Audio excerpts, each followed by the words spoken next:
回归直线，回归直线又称为最佳的直线，或者称为回归式。好，就是说有两个变数，可能是比如数学跟英文的关系啊，或者身高跟体重的关系啊，或者你想求两个变量的关系。那当你的 x 等于 x1 的时候，这个时候 y 等于 y1；x 等于 x2 的时候 y 等于 y2， 好 ，xn yn。那这些数据它会在我们的分布图上面会出现一些点，可以把它点出来，n 个点，对不对？那我们要用最小平方法来求得它的回归直线，所以最佳直线。什么意思呢？来看这边，就是说这里比如说这个例子的话，你看起来它有点像是正相关，对不对？那正相关它会有一条我们所谓的正相关就是直线正相关，对吧？那直线正相关的话，到底哪一条直线才是最佳直线？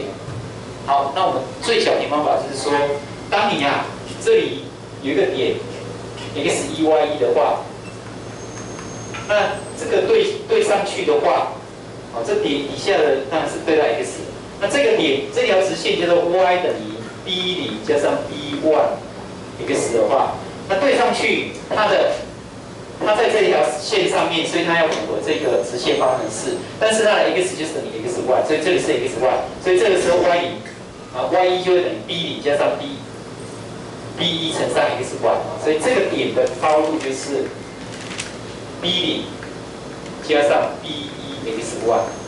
好，那同样的有另外一个点是 x2 y2， 那对上去就是 b0加上 b1 x2， 就是这里会带 x1 x2， 会有很多个点，那每一个点都可以找出来这段距离，每一个点都有，每一个点都有。那每一个点到这个上面都有一个距离，那这个距离呢，我们要求希望它这个是最佳直线，就是这个距离越短越好。你要调整这个，那这些距离的总和越短越好。可是如果你这个上面加底下有正有负加起来，那变成正负就消掉，就不是距离。所以我们通常要怎么办呢？可以用平方，对不对？平方它就用永远正的，你把它加起来，所以你就把它这个相减，就是你的比如说 y1 就减掉这个点的 y 的高度跟这个的高度相减b0加上 b1 xy 这个平方，然后 y2 这个带 y2， 这个带 x2，y3。以此类推，有 n 个 i 等于1到 n， 求这个的最小值当你这个最小的时候，那条直线就是最好的直线，就是最佳直线。好，那我们就要求这个直线。这显然看起来好像不是很容易算，但是其实我们可以证明出来，我们后面会证明我们会证明出来，它其实回归直线，如果你把它先做标准化的话，标准化怎么标准化？什么叫标准化？先把每一个数据先减掉它的平均，再除以它的标准差，把 x 做这样 ，y 也做这样，你有 n 组数据就得到另外的 n 组数据，标准化的 n 组数据。那这个标准化的数据，本来你叫 x 跟 y， 那你的新的 x 就是原来的 x， 就是刚才这个 x 减掉你的标准平均。再除以你的标准差，你的 y 也是，就是你的刚才的这个的 y 去减掉你的平均，再除以你的标准差。那这两个关系就可以证明出来，它可以变成 y prime 就等于 r 乘上 x prime， 就这么简单，它的数据就这么简单。r 是什么？就是原来 x 跟 y 的相关系数。原来这个的 x 跟 y 的相关系数，这个的相关系数是 r， 它可以证明出来是这样。那我们后面会证明，好，那这个什么叫 y prime？ 刚才讲就是这个，把它带进去。什么叫 x prime？ 就是刚才讲这个，把它带进去。那你可以稍微化解一下，把这个乘过来，乘到这边，然后这个把它移过来，所以 y 就会等于这一个。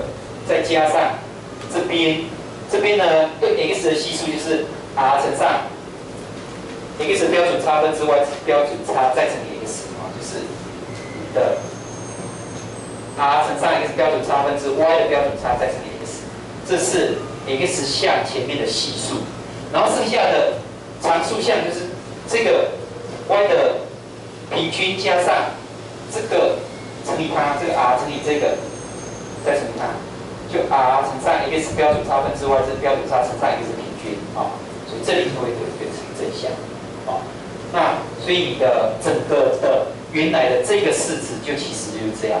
它如果标准化可以画成这样，再把标准化的再画回来就长这样。那意思就是这个就是 b1， 这个就是 b0，好，所以 b1 很好记 ，x 前面的系数很好记，那就是怎么啦？就是相关系数乘上 x 标准差分之 y 的标准差，这个就是 b1。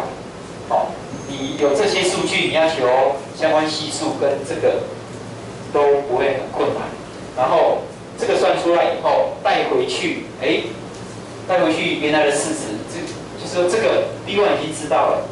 然后呢，刚才讲的这件事情呢，或者这里好了，这件事情呢，还隐藏了一个很重要的事情，就是这条直线有通过它的中心，它的中心在哪里知道吗？x 平均跟 y 平均的那个点，就是它通过这个中心 x 平均跟 y 平均，为什么呢？当你 x 用 x 平均带进去的时候，这个相减是零，所以这边就等于零。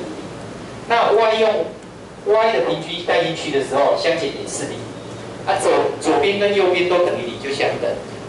等式成立表示这个点就在这个直线上，这样吗？所以它隐藏了一件事情，就是直线这个直线，也就是这条直线，它有通过它的中心 x 平均 y 平均。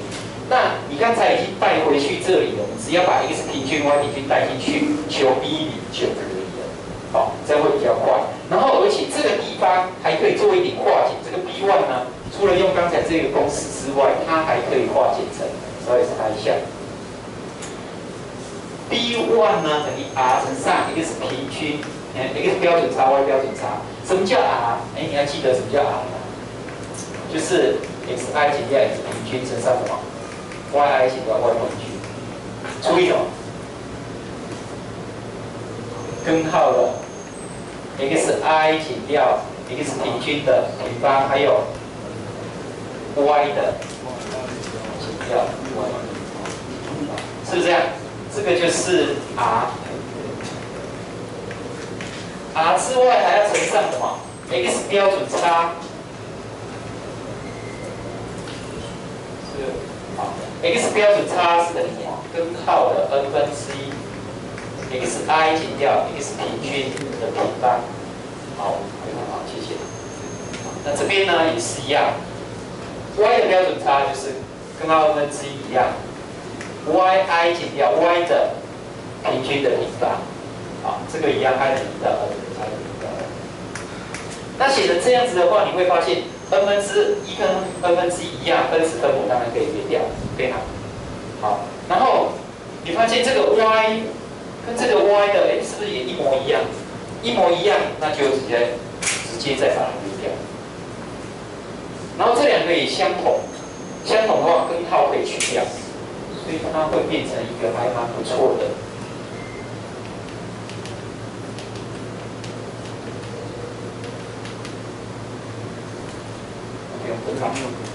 你下刚好平那个两个一样，把那个根号去掉了，所以变成 xi 减掉 x 平方，好，就变成这样。你的 x 前面的系数就可以写成这样。好，然后 x 前面的系数写出来之后，这求出来之后，带 x 平均 y 平均进去，这个 b 0就求出来。好，那如果它给你的是原始的数据这些的话，就用刚才这样讲。如果它给你的是这些东西，然后 x 标准差 y 标准差，然后 y 的平均，给你的是这个的话，你就用刚才的 b1 就会，就你用这个给你 r， 它给你这些，你就用这个直接带就求出 b1。好，这样你会吗？好。